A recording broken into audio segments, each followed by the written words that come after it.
One. How's it going, Kinetik? How you doing, man? I'm doing pretty well. How about yourself? I'm doing good. I'm doing good. The vibes are high today. How is things going in your camp? I haven't talked to you in a while. Other than being engrossed in school and kind of getting stressed out with some papers, I'm overall doing pretty well. Nice. Uh, I just wake up, sit on my computer, sit in class, and I then do feel it. schoolwork Yeah. and work on the weekends. Yeah, it's the life of a full-time student. You don't have much time for anything else. Yeah, no, not really. So to start off, why don't you tell us all a little bit about yourself? Well, obviously my name's Kinetik or SYN Kinetik, however anybody wishes to, you know, address me. My real name is Justin. I am 19 years old. I am currently obviously a full-time student who's going for a computer science degree, specifically a master's degree in it. And yeah, that's pretty much the general basis of what I am. I'm pretty happy or just a go-friendly guy. Yeah. And there's not much interesting or anything like that to me. I'm pretty general in a lot of cases. Yeah. So, woohoo! Yeah. I've always said that you're one of the friendlier people in Sin. That's for sure. So, Um. yeah, I'm on a scale with the dead. So why don't you tell us who your main is? Who's your main? My main, the person I've been playing the longest, is Octane. I don't even know. All I know is that I'm in the 20,000 kill range. I've been playing him since he came out. Yeah. When I first started playing him, though, I was alternating between Pathfinder and him, and I grinded about 7,000 kills between the both of them. And then by the midway through season 3, I just stopped playing Pathfinder and went straight into Octane Yeah. since then. Yeah. Always with the Octane vibes. I respect it. One question I like to ask people after I ask them about who their main is, this is kind of just like a good conversation starter. If you could buff your main in one way, how would you do so? uh, ooh, well, Octane's generally, he's, to me, because I've been playing him for so long, I haven't really had that many issues. Even when his jump pad wouldn't work, or his jump pad got improved, or a little nerfed, or his stem got, took my health like it does now, or when his regenerative went from point 0.5 to 1 each, 1 every second.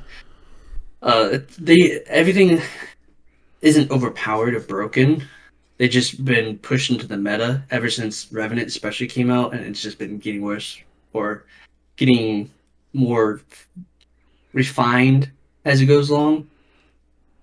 Yeah. But to me personally, giving him the ability, the double jump is nice and all, but if I could just somehow cancel the like cancel midway, or just when I go to throw my jump pad, like if I accidentally throw it and I don't mean to throw it and sometimes it gets me killed, if I could just cancel it or have the ability to cancel it before Yeah. I throw it, that would make so many situations Yeah. easier to deal with. Yeah, that makes Because sense. I would get scared or jumped, or I'm like, oh crap, and I accidentally, because I play control and I play with the top triggers, not the bottom ones, I accidentally throw it a lot of the time, and it Yeah. kind of gets me killed.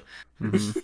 Yeah, I feel that. Definitely that. The accidental panic pads. Yeah. Oh my god, I can't remember how many times I've died because of that. Yeah. Still Um. do. hmm. So tell us how you ended up with Sin. I know previously you were in DRN with Will and Lugo and some other people. Yeah, when I finally came back from my first semester of school and I had that 2 week break, um, I heard everything that went on while I was gone, and I decided, like I didn't pay much attention to it at first. However, when Will, who is regrettably not no longer in because he decided to go do something else, he was my teammate and person I ran comp with and person I Yeah. ran tournaments and all that other stuff. And I was like, I wonder how would I do to this new group standards, like how DRN. I was like, thank you for the opportunity because I've always wanted to test myself at a competitive level, Yeah. even though I'm not all that serious due to life reasons, I would love to be. If I could make this my full-time thing, it'd be a dream come true. Mm-hmm. So I asked Will how would I do in a tryout in one of his streams, and then I don't know if it was like a week or a couple days later, I tried out with him and Hippie, who didn't even have to do the slide outs, which I was kind of shocked. I just played a couple games and boom, I was in. Yeah, you're one of very few people that got the Hippie stamp without even having to do tryouts. Calamity is one of the only other people I know of that's gotten a stamp from Hippie to not even have to do slide outs. It says a lot about your skill, that's for sure. I don't know about that. I'm above average. I think if you're an Apex player, baseline to me having a 1.5, maybe a 1.6 to like a 2.3, you're average. Yeah. You are not the worst and you're not the best, but you're able to at least enjoy the game and play at a good level where you can casually play. If you're anything lower than that, I'm sorry, you kind of aren't there, if you know. Yeah. However, once you get to like the 2.5, 2.6, all the way until like my KD, which I think is like a 3.6 right now, and I haven't touched the game in a month. Yeah. It kind of, the skill gap is definitely noticeable. Yeah. As it goes on.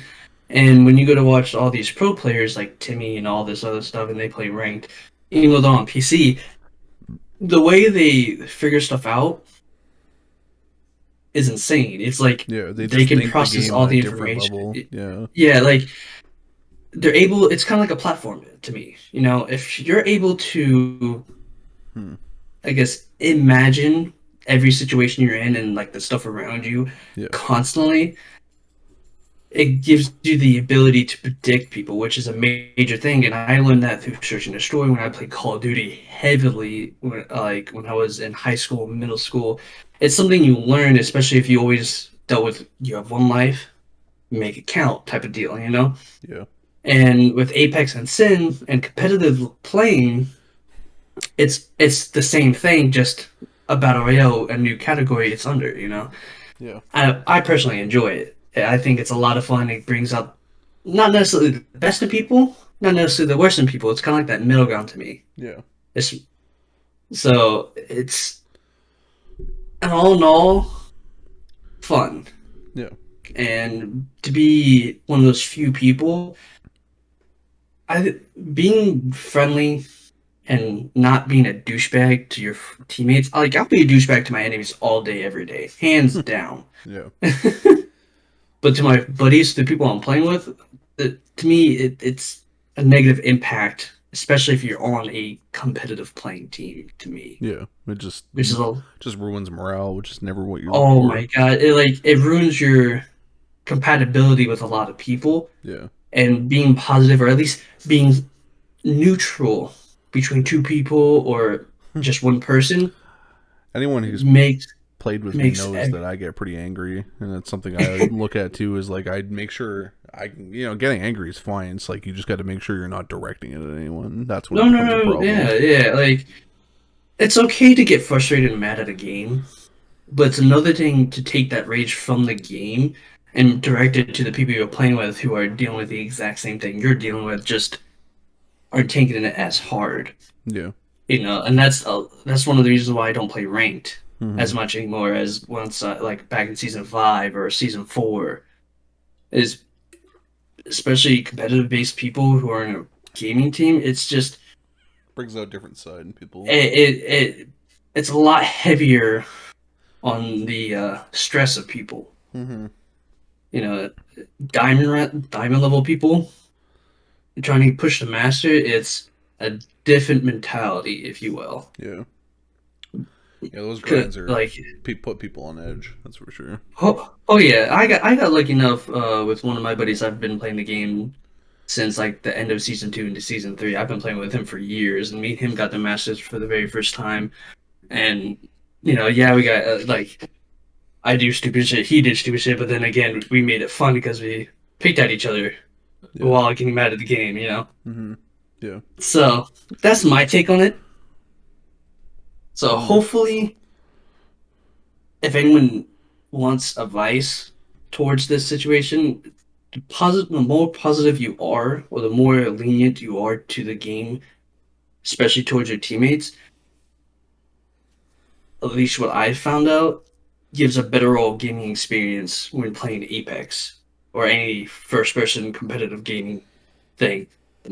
Positivity helps, especially if you lose, whether if it's a dire loss or just close call loss or a good game loss. Being positive helps soften that, especially. So, yeah, for sure. Yeah, that's good input. I appreciate that. Insightful. Oh yeah. What do you think? Obviously, you've been in DRN. You've seen a lot of different orgs, and I mean, there's a lot of them out there. There's still a lot of great orgs. I mean, Mal is always doing great work, and there's tons of other ones. But what do you think SYN provides for the players in the community that separates us from other teams? The one thing I have found, and from what I've heard, whether it's through social media, through friends, through you guys, or anybody else, I got lucky with DRN because, I still had school, but I was, because of it was a summer semester, I didn't have as much work to do, or at least as lengthy of assignments. They were normally really short, or they were due next week. They had a lot of leniency with stuff. Yeah. I don't have that because it's we have a lot more time frame to deal with, so they give a little bit heftier assignments that take a little longer. Yeah. And put a lot more effort towards it. So when I was in DRN, because of that, I was able to play in tournaments. I was able to actually do what I wanted to do. Mm-hmm. But I don't think if I had the schedule I had right now, I would even be still considered a comp player, or I'd just be put in the community, or not part of the actual team itself. Yeah. Due to the fact that I'm not here at all. I'm barely in the Discord. I'm just engrossed into my studies. Yeah. So, with that in mind, what I found very relaxing and not so stressful is that you guys don't harp on me for not talking or for not being here or for not doing that. You guys want me to focus on studies and be engrossed into what I need to do, set up whether it's my future that may or may not produce something, but at least you guys are letting me do that while being here and still being interactive, or still play with you guys here and there when I actually have free time or over holidays. To me, is very relaxing. Yeah. Seeing stuff on the DRN, I can't really expect for other orgs or other pro teams. I'm sure they have their own positives and own cons, or how they deal with stuff. Every single group has their pros and cons, dude. Yeah. It's an organization, it's a business, or just a team. You can't get away from it. So if I do at some point join another group, or let's say I start my own, that's something I would definitely take over. If you are setting up your future, that comes first. Yeah. Games have always come second and foremost, especially if it's family and everything like that. So that's the main thing I take away. Yeah. I don't know about the other players or the leaders. So kind of harkens back to a conversation I just recently had with Calamity. So Calamity, unfortunately, is no longer with us. He was just having some personal stuff and just wasn't enjoying playing the game, so he has left our team. But I kind of had a bit of a similar conversation with him where I kind of said to him, was like,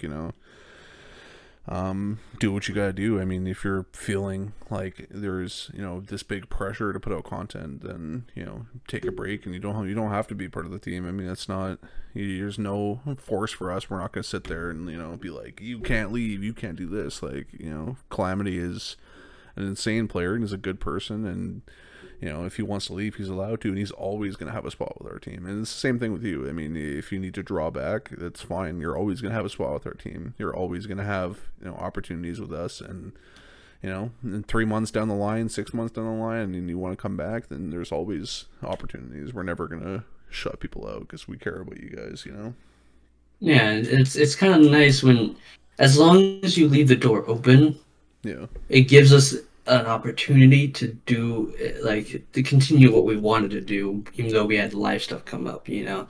And at the end of the day, like let's say you have the door open and they just decide it's either too much or they just don't have enough time or they believe that they need to do something else. The door is open, Yeah. but it's always the person's choice whether to go through the door, stand near the door and wait, or just leave altogether. Yeah. You know, it's at least there. You're not canceling or removing the person's opportunity to do so, you know, which is very, to me, very generous and very lenient compared to some of the orgs who say, "Oh, if that's the case, you know, deal with what you got to deal." But if you know they give you like a time limit, or they could, you know, just say, "Hey, if it's an emergency, cool," and they'll give you that all the time in the world, especially if it's like a death of the family or you're just in the hospital, stuff like that. Yeah. When it comes to schools and stuff, I don't know. Like I said earlier, organization, everyone's different. But leaving the door open is very inviting to people who have had to step back or had to step away for a moment because of what's come up. Yeah. Which is, again, very generous and lenient to people who want to make this dream a reality, you know? So, yeah. That's my take on it. I'm very grateful that we're in that kind of position where we can have people that are, you know, welcome to come and go as they need to. Yeah. Oh yeah, it's great. You know, some organizations or groups who are just starting out, they can't have that leniency. They have to get their like footholding first, or their foundation built before they can do that. You know, SYN has a good hold on what they have, you know, and they're still growing. Yeah. Which gives them the ability to do that, you know. If someone is just starting up and they have like a roster of 10 people, yeah, and each person is doing something, it's a bit hard to say, hey, I have to step away, because that hurts the entire thing as a whole. And if you have someone who has to step down or decides not to do anything, the impact they can leave is detrimental to the entire operation they're trying to build, you know? So I'd say I'm very grateful to be in a group that has a foundation built instead of a group that's has no foundation or has some little foundation, but it's not enough, you know? Yeah, for sure. We're just starting to kind of wind down a bit here, so I'm just going to ask you some random questions just to get to know you a little bit more before we go. Let's start with, tell me what your favorite 3 video games of all time are. I know you're a big Jak and Daxter fan, but oh god. that's not fair. They don't have to be in any particular order. Just pick 3 series that you really like. Yeah, but tops. Oh god. Oh lord. Like I want to play Apex professionally, but it's not like in the top 3. Yeah. You know. Jak and Daxter's definitely up there. You already know. Jak and Daxter's hands down up there. Yeah. There's no question about it. I've enjoyed that game since I was a little kid. It's one of the first games I've ever played. I know some people would say Pokemon. Like, I enjoyed Pokemon when I was a kid, but I can't really put that up there. Yeah. Oh god. Ratchet and Clank is probably up there. I'd say Ratchet and Clank, 2 old school games. Yeah. Ratchet and Clank's great, yeah. Oh hell yeah. I don't have a PS5, so I can't play the Rift Apart. It's bullshit. Yeah. Oh man, what's the third one? It's like Kingdom Hearts is really good. I really enjoyed that. Yeah. You got what is it? Crash Bandicoot. You got Tai. I don't know if you know what Tai is. I don't know what that is, no. If you look it up, it deals with, it's a PS2 game or PS2 series. Yeah. It's about this. I can't remember. All I know is that the main weapon you have is different types of boomerangs, and you just people. Well, I don't know. Like, yeah, you have enemies and everything, but The main thing that got me was the main character that you play. You get like different types of boomerangs, elemental ones, multi-tool ones. Yeah. I thought it was awesome. 8 years old, best game ever. Mm-hmm.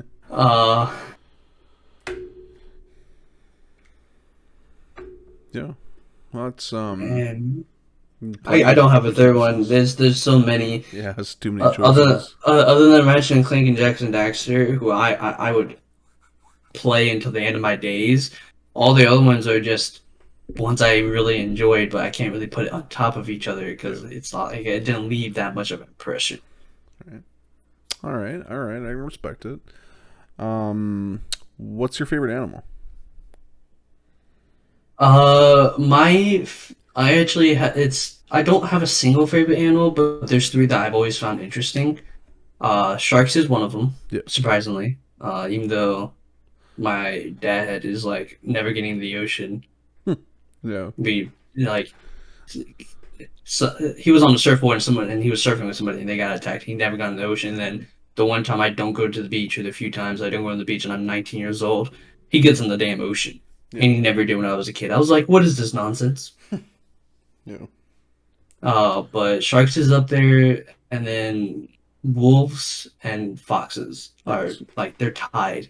Those are three animals I found really interesting. Yeah. And foxes are just cute. Wolves are just badass, and sharks are just things you don't want to mess with. Yeah, for sure. Do you have a favorite musician, band, rapper, singer, anything like that? No, actually. The only class of music I don't really find all too appealing is mumble rap. Yeah, I can respect that. I listen from anything from the 1950s to 2010 and below, and then what a few songs within the last decade has come out that I've enjoyed. Yeah, I can respect it. Eclectic taste. It's nice. Do you have a favorite TV show or movie? Can I add 2 movie series? Yeah, of course. Lord of the Rings and Star Wars. I can respect Star Wars. I've never watched Lord of the Rings, but I love Star Wars. Yeah, okay, so if you want to get into Lord of the Rings, watch The Hobbits first. Yeah. Because those are the prequels. And then watch Lord of the Rings, and it will make so much sense. It's definitely not a lack of interest in the Lord of the Rings. The only thing is that I watched them, and I was pretty young, and they're really long movies, and that's the only thing that I think that turned me away from it, is because all of them are like around 3 hours long, aren't they? I know The Hobbit is close. Like The Hobbit, The Battle of the Five Armies, that's close. I don't know if the first 2 of the Hobbits are 3 hours. I think they're like 2 hours and a half, like 2.5 hours or 2. Somewhere I know it's less than 3 hours, and it's not close. I do not know if any of the Lord of the Rings are 3 hours. I've never actually looked, but to me, it's worth the entire span. Mm-hmm. If you're just a big person into fantasy, medieval stuff, yeah. The man who made the books made one of the best series in the world. It's J.R. Tolkien. J.R. Colton. And interesting fact about him, he actually made one final book before he died that ended the entire series, that gave it a definite ending, but the family will never release it. Yeah. And no one knows why. That's sad. I know. I want to know the ending, and they won't let me have it. It's bullshit. Bullshit. All right. Well, one last question before we send it off. What is your biggest fear? And I want to know this because I want to hold it against you for the rest of your life. You want to hold it against me for the rest of my life? Of course. Oh. I'll tell you mine first. My biggest fear is spiders. I'm terrified of spiders. I can't stand them. I'm not terrified of spiders. I just don't like being around them. I think they're creepy, but I'm not like arachnophobe. I can kill spiders. Yeah. I'm not like, I don't have a snake phobia or anything, even though I don't like messing with snakes. But obviously they don't mess with you unless you mess with them. Mm-hmm. I can't stand heights. I'm one of those basic people when it comes to that. I can go up a tower as long as I'm enclosed. Yeah. And there's like a good 5 feet before there's an edge, and there's like the Empire State Building, for example. If you took me all the way to the top, right? Yeah. And you got me to the rail, but there's that fence. I'll sit by the edge all day, every day. Yeah. If the fence wasn't there, I'd never get near it. Mm-hmm. Take me up to the lighthouse, never get near the edge. Yeah. Like, I'm the same way to an extent too. Like I used to do construction for a bit, and like one thing that always got me is like I'm not super scared of heights, but like I would go up a ladder, and going up the ladder is fine. But when you have to go back down the ladder and stare down to like the abyss, that's terrifying to me. I would always freeze going down ladders. well, like, I don't know if it's like this for a lot of people, but taking me up like a shed, like the shed that my dad just built, out back, it is I think max 14 foot from the ground. I Yeah. cannot get on that roof at the very top and stand without feeling queasy or like I can't do it. Like I cannot do it at all. Yeah. Get me on top of a ladder. I'll go up like halfway if it's a really tall ladder. I'll go up halfway and stop. Won't do it. Won't go any higher because I feel like the ladders are unstable and me going up makes me feel like can't. Yeah, I feel that. Will not do it. All right, well, awesome. Thank you so much, Kinetik. I really appreciate your time today. It was a pleasure talking to you again. Pleasure having you on here. Well, I appreciate you inviting me and giving me the chance to, have this little questionnaire be my very first podcast. And to anybody who listens to this, good luck with whatever you're doing. School, family, like how I said earlier in the podcast, if you listen to that far, whenever it is, if you do want to get into a group, obviously I'm all for SYN, but if you get into a group, try to get into a group who understands that obviously family comes first, life comes first, and if you're trying to go for your future or build it, that comes first. If they are okay with you doing that, go for it. Yeah. Reach for the stars. If that is a check mark that you can check off, go for it. That is my advice. Yeah. And then I'm only 19 years old. I don't have the greatest experience in the world, but positivity and helping out other people benefits you more than being a negative douchebag. Yeah, of course. So that is what I have to say for the final of this. Appreciate you guys listening. Hope you guys have a great day. And again, Sauce, thank you for inviting me. Thank you so much. Deuces. Awesome. Have a great day, man. Peace. You too.